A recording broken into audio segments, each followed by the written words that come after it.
This is Nigeria Broadcasting Service. That was the iconic drum sound that made Oba John Adetoyese Laoye famous during his lifetime. This historic signature tune became a symbol of national identity as well as the sign-in and sign-out for the then Nigerian Broadcasting Service for a long time. Affectionately remembered as the drummer king, Oba Laoye was born on the 21st of February 1899. He was the great-great-grandson of Timi Bamigbaye Ajeniju, who was the second Timi to reign in present Ede. In 1946, he was crowned as the 22nd Timi of Ede and reigned until he joined his ancestors on the 15th of May 1975. Oba Laoye was so culturally minded that he turned Ede to one of the nation's cultural shrines where people from far and near made pilgrimages. His palace became a tourist center as it played host to white men and their families who desired to learn how to use the talking drum. In 1956, Oba Adetoyese Laoye had the singular honor to entertain Her Majesty, the Queen of England, when she visited Nigeria, and it was that iconic drum sound the monarch played to welcome the Queen.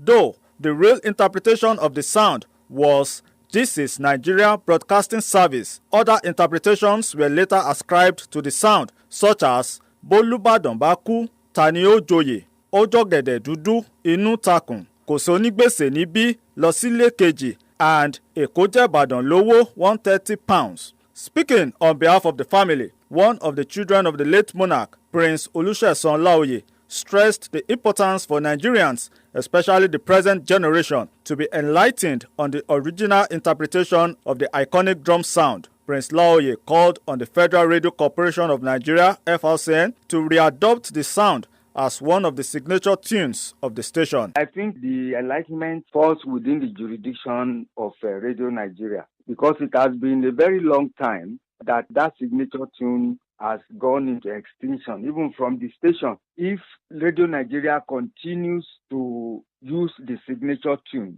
and they can even come up with a voice coming with it that this is Nigeria Broadcasting Service, so that people will actually know that it is not Ọ̀jọ̀gẹ̀dẹ̀ dúdú inú takùn and Bólúbàdàn bá kú ta ni ó joyè. Prince Laoye described late Oba Adetoyese Laoye as the architect of modern-day Ede, noting that his transformative policies during his reign made the ancient town what it is today. On his part, popular veteran journalist Ambassador Yemi Farumbi said the drum sound "This is Nigeria Broadcasting Service" was one of the things that made Radio Nigeria very famous. Ambassador Farumbi said the late Oba Adetoyese Laoye was an embodiment of culture who promoted cultural and traditional values throughout his lifetime. Oba Laoye was an epitome of Yoruba culture. He represented the best in the culture, he promoted the best in the culture, and he did his best to ensure that the culture can continue to grow. Now, people talk most about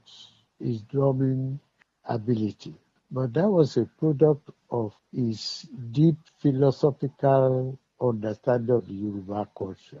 Not only did he set in to welcome the Queen, as you said, but he gave Radio Nigeria a famous intro. This is the Nigeria Broadcasting Service, which made Radio Nigeria become very, very famous. He said the present-day Yoruba traditional rulers should learn from the lifestyle of Oba Laoye by championing efforts at preserving and promoting cultural values. Late Oba John Adetoyese Laoye is also reputed to be the first educated Timi of Ede. Despite his Christian faith, he was deeply involved in activities aimed at promoting the culture and tradition of the Yorubas throughout the world. He will long be remembered for the simplicity, dynamic public relations, and spirit of communalism that defined his reign as the 22nd Timi of Ede.